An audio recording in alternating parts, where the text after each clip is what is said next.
fase previa a la Corte, etapa de sanción y objeciones. Antes de que la objeción de inexequibilidad llegue a la Corte Suprema de Justicia, se deben agotar una serie de pasos. En este sentido, es importante observar que de conformidad con el numeral 1 del artículo 184 de la Constitución Nacional, son atribuciones que ejerce el Presidente de la República con la participación del ministro respectivo, sancionar y promulgar las leyes y velar por su exacto cumplimiento. Una vez el proyecto de ley es remitido por la Asamblea de Diputados conforme a lo establecido en el artículo 169 de la Constitución Nacional, este dispondrá de un término máximo de 30 días hábiles para devolver con objeciones cualquier proyecto.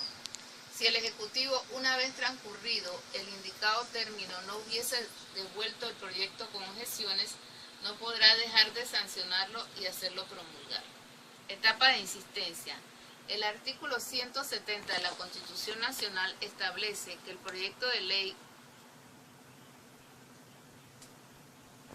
Etapa de insistencia. El artículo 170 de la Constitución Nacional establece que el proyecto de ley objetado en su conjunto por el Ejecutivo volverá a la Asamblea Nacional a tercer debate. Si lo fuera solo en parte, volverá a segundo con el único fin de formular las objeciones formuladas. Si considerada por la Asamblea Nacional las objeciones, el proyecto fuera aprobado por los 2/3 de los diputados que componen la Asamblea Nacional, el Ejecutivo lo sancionará y hará promulgar sin poder presentar nuevas objeciones. Si no hubiera la aprobación de este número de diputados, el proyecto quedará rechazado. Etapa de remisión a la Corte Suprema de Justicia. Al respecto, el artículo 171 de la Constitución Nacional establece que cuando el Ejecutivo objetare un proyecto por inexequible y la Asamblea Nacional, por la mayoría expresada, insistiere en su adopción, él lo pasará a la Corte Suprema de Justicia para que decida sobre su inconstitucionalidad. Término de interposición.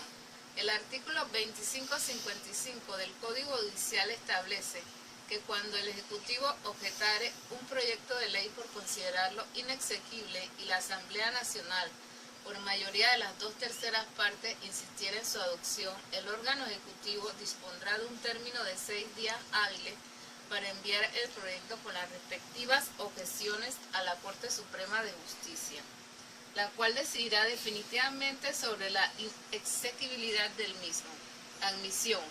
Frente al aspecto de la formalización de la objeción ante la Corte Suprema de Justicia existen posiciones. La primera advierte que el escrito debe cumplir con los mismos aspectos que la demanda de inconstitucionalidad, y la segunda afirma que solo es suficiente remitir el proyecto y las objeciones con sus correspondientes argumentos y razones que la sustenten.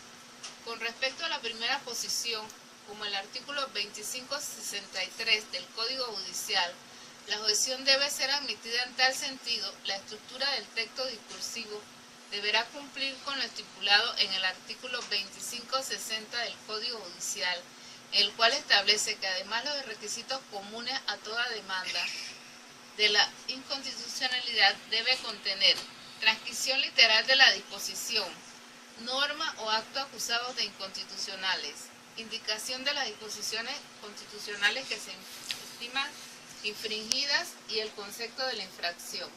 Esto se traduciría en que un proyecto de ley objetado con respecto a ciertos artículos debemos transcribir la norma de la ley acusadas de inconstitucionales. Si no, varias normas se deben enumerar cada una por separado. La indicación de las disposiciones constitucionales violadas para cada norma por separado. El concepto de la violación de cada norma por separado.